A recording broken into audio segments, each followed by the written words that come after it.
So today is day 2 of this back-to-back session on Anthony, making it our 4th session. We're going to be working on the inside of the arm.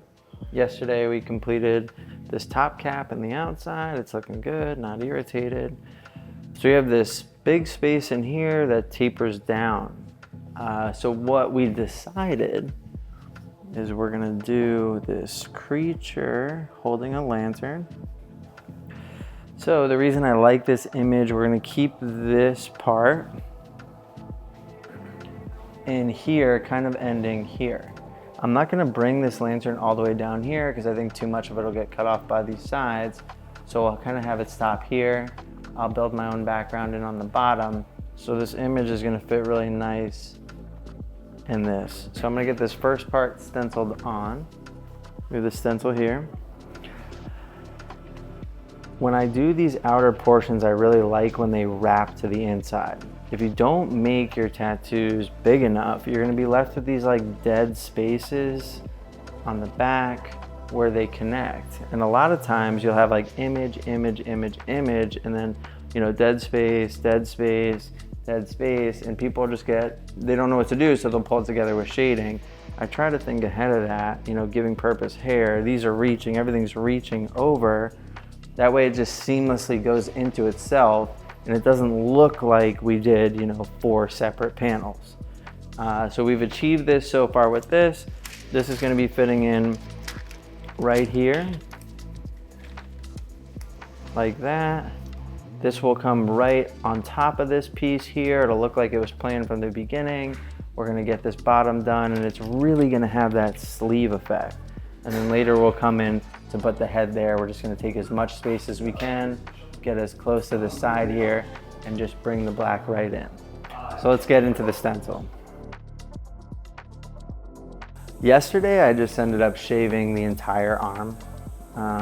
When we're kind of working back-to-backs in these big sections like that, I'll do that. It's just easier to, you know, get it out of the way in a day. So we're already shaved. I'll do that just in case, like today I would have had to shave the inside of the arm, and just shaving that close to stuff we tattooed yesterday, I don't love the idea of that. I don't want to irritate anything. So yesterday I just shaved the whole arm, so that way today we're already good to go on that end. So with this stencil placement, there is going to be a little bit of guessing because I do want this to overlap right here, which I feel like is a more non-important part of the design. You know, I don't really want it to overlap the hand or our light source kind of in here. So I am doing a little bit of guesswork. I want the hand to fit in right there. So I'm thinking maybe right here.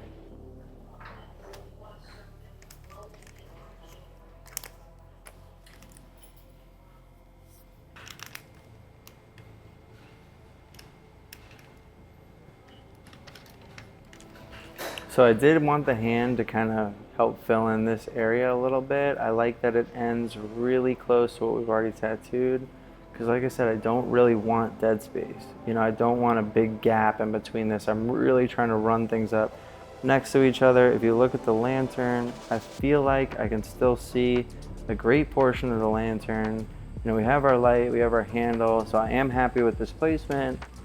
I had this other piece here just to tie in, again, tie in the dead space. So let's get this lined up. And that is just gonna add some intention in that dead space. We didn't just leave it, we didn't just make it shading. Now we have that filled up there. This part is in the ditch, so we definitely want that to be dry, because as soon as he starts bending his arm, it's gonna like double stamp. So whenever I'm tattooing ditch areas, you can always tell them, hey, keep your arm straight for a little bit while it dries to avoid that, you know, bending and messing up the stencil.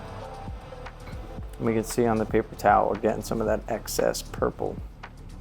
With the design and the format, you see I have the hand coming out. It's coming away from the hidden space. You know, the direction is outward since it's on the inside. If it was on the outside, the direction would be the opposite way, right? You know, the flow of this is this way. So we're gonna stay true to that. if we put it on the reverse, the image would kind of be running away from us.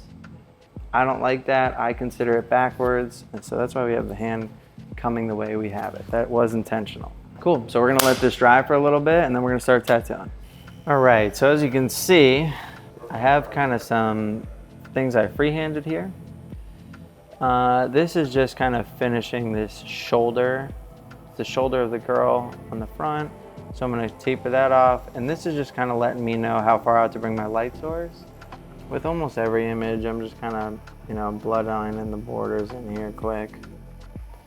And I am gonna be paying attention to where it meets the other tattoo.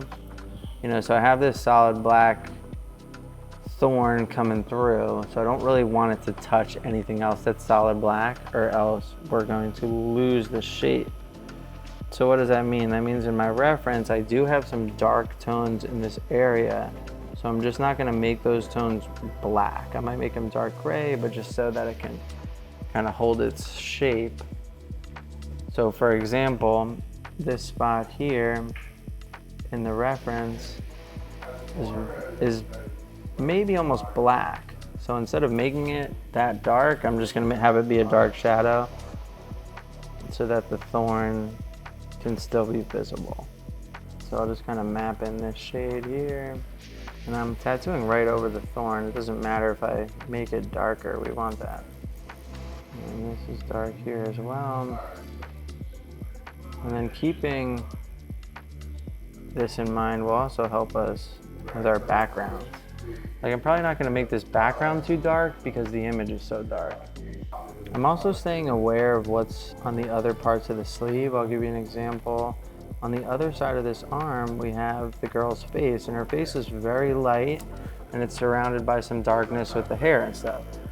So I might even go out of my way to make this a very dark image, which will provide a nice contrast, you know, for this super light face here. So it'll be light and then some dark.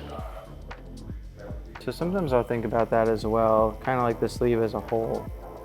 Like, all right, what do I have on the other side of this arm? I have a, you know, pretty light image. Maybe it'd be cool if I did this one darker, you know? Or just keeping the same pattern. Like, you could be like, okay, I have a light face, dark border. On the other side, maybe this one I'll do, you know, a light center with a dark border.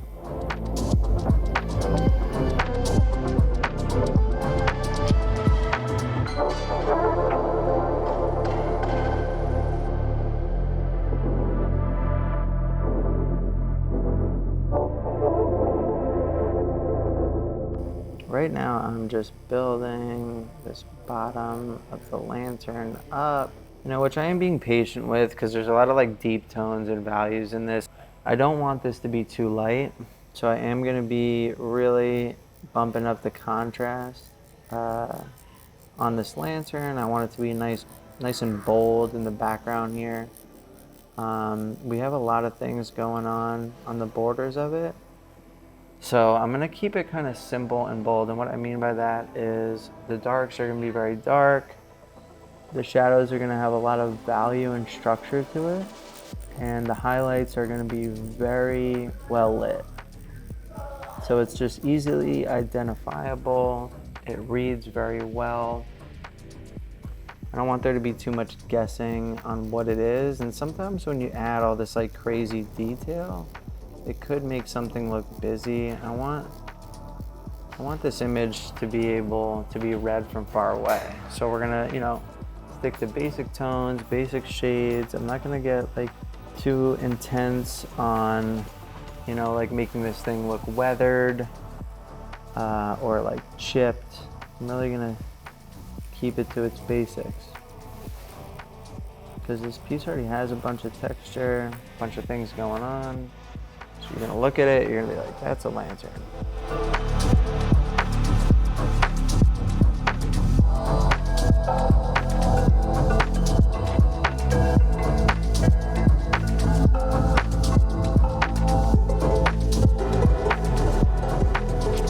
We're doing the lightest portion of the lantern right now, which is the light. Right, so our light source in the picture is coming from the actual light of the lantern, which is the area that I'm shading right now. I don't want it to be like completely skin tone. So I am kind of putting a light shade in there just to have it, you know, look kind of full, have some shade in there. This will play into my contrast with a nice dark handle and exterior parts of the lantern. So I'm doing my best to keep an eye on the shades. I don't want to overdo this and make it too dark. So I actually switched out my needle. It's still a 3-liner, but it's a 0.08 as opposed to a standard. What that means is it's thinner needles. So it's almost like a smaller needle. It leaves less of an impression. And for me, it's a little bit easier to work with lighter shades, as it does not have such an impact or such a bold feature as the standard 3.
So we're done with today's session. All we have left is this inside spot. I'm thrilled with how this came out. I really wanted something that would fit, you know, behind the hair in this spot, this tapered up spot we have. I love the lantern. I think it's a great kind of accent piece for it, especially when we have the face and we turn right into the lantern. It's not like face, you know, it's portrait, object, which I think always looks better. We're gonna have our creepy dude up here who will actually be holding the lantern. One thing I was just looking, if you could turn, is this elbow. I like how this diamond is being created here with the thorns, and that's something that I'm gonna stay true to. So I'm gonna have, when we come back next session to fill this in, I'm gonna have this coming down, you know, and this works inward. That way when it comes back around to this, it's actually coming out, which is what we want. So these are like little details that I'm trying to stay focused and remember with the elbow, because at this elbow point, we have all our flow points kind of meeting. Maybe not necessary, but if you can pull this off and making a diamond shape or something like that, it always looks cool. So yeah, so we have the whole outer done. We have this inner forearm. If he's wearing short sleeves, it's gonna look like his sleeve's complete, so that's kind of cool. We just had to finish that and we're done. So we'll get him cleaned up, we'll get some pictures, and we'll finalize on today's session. We are done with our back-to-back sessions on this piece. Completed the lantern today. We have dark creepy face man done from yesterday. As I said before, we just have the inside left. I want to talk a little bit about the piece we got done today. The goal was to really draw your eye to this center light source. Now I used a minimal amount of white and really tried to use negative space in our favor to accomplish this. You can see I did kind of a mid-tone gray background just to get rid of negative space, to leave that center light source for here. It also allowed me to not make our piece too dark. And what I mean by that is if I just kind of did black in the background, allowed me to accentuate the hand, you know, and the structure of the lantern. I'm thrilled with how it came out. We have, you know, one more kind of session to go up here and we're complete. Thanks for watching.